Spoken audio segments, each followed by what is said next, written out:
तुभ्यं नमः सकलमङ्गलकारकाय।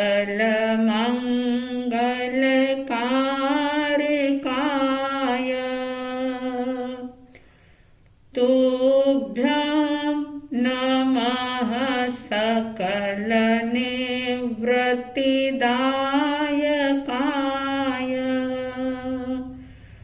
तुभ्यं नमः सकलकर्म विनाशकाय।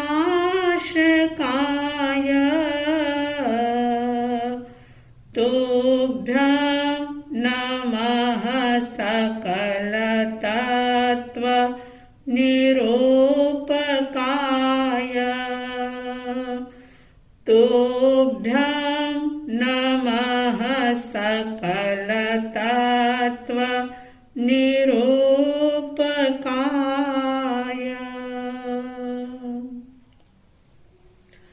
श्रद्धालु जिज्ञासु श्रोताओं, आत्मविशुद्धि के लिए, मोक्ष मार्ग में आगे बढ़ने के लिए, अपने लक्ष्य को, अपनी मंजिल को प्राप्त करने के लिए समता षोडशी की चर्चा चल रही है। समता षोडशी की 7वीं गाथा, जिसके अंतिम चरण की बात आप सुन रहे थे। 7वीं गाथा में कहा गया, जो होता है वह होने दो, होने को स्वीकार करो, कर्तापन का भाव न लाओ, निज हित का पुरुषार्थ करो, समता रस का पान करो, अनुभव रस का पान करो, शांत रहो, शांत रहो, सहज सदा ही शांत रहो, शांत रहो, शांत रहो, सहज सदा ही शांत रहो।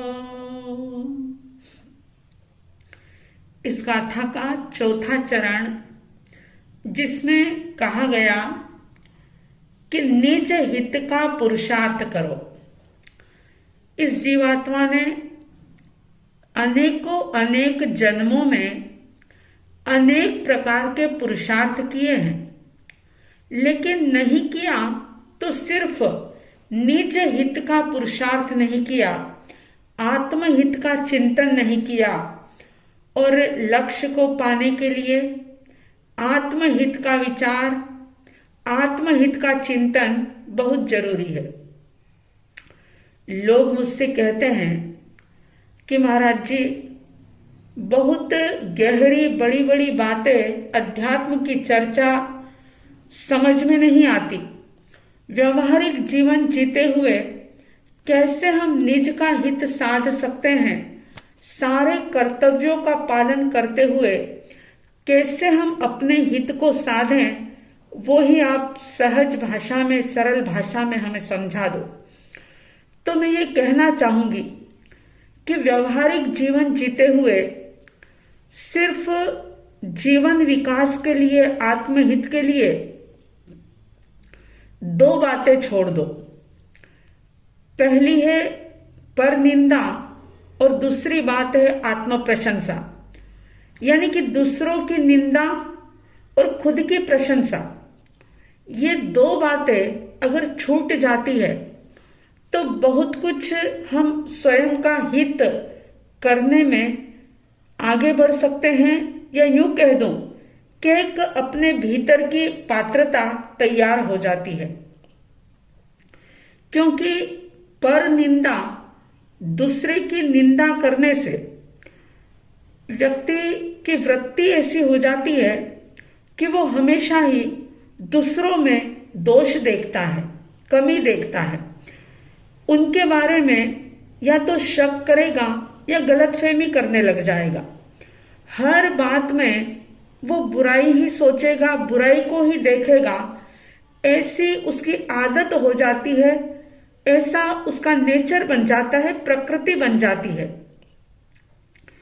जो सामने वाले का असली रूप है उसे वो समझ नहीं पाता और असलियत को नजरअंदाज करके, नेग्लेक्ट करके हमेशा उसका गलत रूप जो है वही अपने मन के अंदर अंकित कर लेता है, बिठा लेता है। और इस कारण से परिवार में, समाज में, देश में, राष्ट्र में अनेक प्रकार के अनर्थ होते हैं और व्यक्ति स्वयं अपना मन मैला करते हुए इस वृत्ति को इतना ज्यादा बढ़ा लेता है कि ये आदत जन्मों जन्म तक भी छूट नहीं पाती। और मनुष्य का मन ऐसा हो जाता है कि जैसे रंगीन चश्मा अपनी आंखों पर लगा लो तो सफेद, श्वेत, धवल चादर जो है वो भी रंगीन दिखाई देती है। इसी तरह से ऐसा पर निंदा करने वाला व्यक्ति जो होता है वो खुद की भी हानि करता है और दूसरों को भी पीड़ा पहुंचाता है। अगर निज का हित साधने की इच्छा जागृत हुई हो तो सबसे पहले दूसरों की निंदा का त्याग कर दो। कई बार ऐसा होता है कि व्यक्ति आधी अधूरी बात सुनता है, कुछ अता पता होता नहीं, लेकिन आधी अधूरी बात को सुन करके भी वो ऐसा एक फ्रेम अपने भीतर में तैयार कर लेता है, ऐसी छवि बना लेता है सामने वाले के प्रति जो कि उसका स्वयं का ही नुकसान करने वाली होती है। मुझे याद है गुरुदेव एक बहुत सुंदर उदाहरण देते थे कि आधी अधूरी बात समझ करके अगर वैसी धारणा बना ली जाए और निंदा, बुराई करना शुरू कर दिया जाए तो क्या होता है। गुरुदेव फरमाते थे, बहुत पुरानी बात, कि एक गांव में बहुत बड़े विद्वान संत पधार रहे थे और सैकड़ों लोग, गांव के जो लोग थे वे सभी बड़े भाविक थे, भक्ति वाले थे, सेवा भावी थे। तो जब उन्हें पता चला कि संत मुनिराज हमारे गांव में पधार रहे हैं तो बहुत सारे लोग उनको लेने के लिए जाते हैं, उनके सामने जा रहे थे। उधर संत मुनिराज ने देखा कि शाम का समय है और अब सूर्यास्त होने में थोड़ी ही देर बाकी है, गांव में पहुंचेंगे तब तक लेट हो जाएगा। तो वहां पर एक सूखी नदी थी, रास्ते में उस नदी के अंदर बैठ करके जो उनके पास पानी था उस पानी को वापर रहे थे, पी रहे थे। और संयोग ऐसा बना कि उसी वक्त उसी गांव का एक व्यक्ति उधर से निकलता है और जब वह वहां से उसने देखा कि मुनिराज नदी में बैठे हैं, हालांकि नदी सूखी थी, नदी में बैठे हैं, पानी पी रहे हैं। अब देखिए आधा अधूरा ये सच कैसा होता है। जब वो व्यक्ति गांव की तरफ जा रहा था तो जो लोग मुनिराज को लेने आ रहे थे उन्होंने उस व्यक्ति से पूछा कि भाई तुमने हमारे महाराज जी को देखा? महाराज जी अभी और कितनी दूर हैं, कितनी देर लगेगी उनको पहुंचने में? तो उस व्यक्ति ने, जो कि अननोन था, उसने चलते चलते ही जवाब दिया कि हाँ थोड़ी सी ही दूर है, बस नदी में बैठ करके पानी पी रहे हैं। अब लोगों ने जब ये बात सुनी तो उनके तो पैरों तले जमीन ही खिसक गई। जैन मुनि, इतने 5 महाव्रतों का पालन करने वाले, इतने त्यागी तपस्वी, और महाराज नदी में बैठ करके पानी पी रहे हैं। किसी ने भी अपनी बुद्धि का उपयोग नहीं किया और बस ये धारणा बन गई कि ये तो पाखंडी साधु हैं, इनकी तो कोई क्रिया नहीं है, ये शिथिलाचारी हैं, और ऐसा सोच करके, ऐसा बोल करके एक एक करके सारे के सारे लोग गांव में लौट जाते हैं। देखिए, गए थे मुनिराज को लेने, लेकिन जैसे ही ये एक अनजान व्यक्ति से ये बात सुनी कि हाँ, संत आ रहे हैं और नदी में बैठ करके पानी पी रहे हैं, थोड़ी ही दूर है, और ये बात सुनकर के वे सभी वापिस अपने गांव में चले जाते हैं।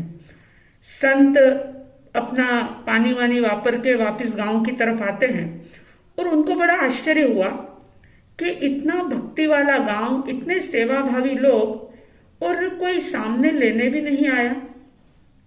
ये लोग तो बहुत दूर दूर तक लेने के लिए आते हैं। उन्होंने देखा कि जब वो स्थानक में पहुंच गए तब भी कोई नहीं आया, और प्रवचन के समय में भी कोई नहीं आया। जब वे गोचरी लेने के लिए गए तो लोगों के हाव भाव देख करके उनको बड़ा आश्चर्य हुआ। लोग कानाफूसी कर रहे थे। संत के मन में विचार आया कि आखिर ये गांव का रंग ऐसे कैसे बदल गया, क्या बात हो गई।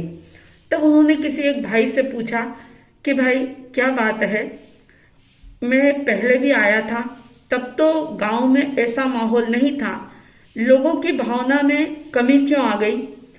तब एक श्रावक ने उत्तर दिया कि महाराज, आप तो साधु होकर के भी नदी में पानी पी रहे थे, हम आपको साधु नहीं मानते।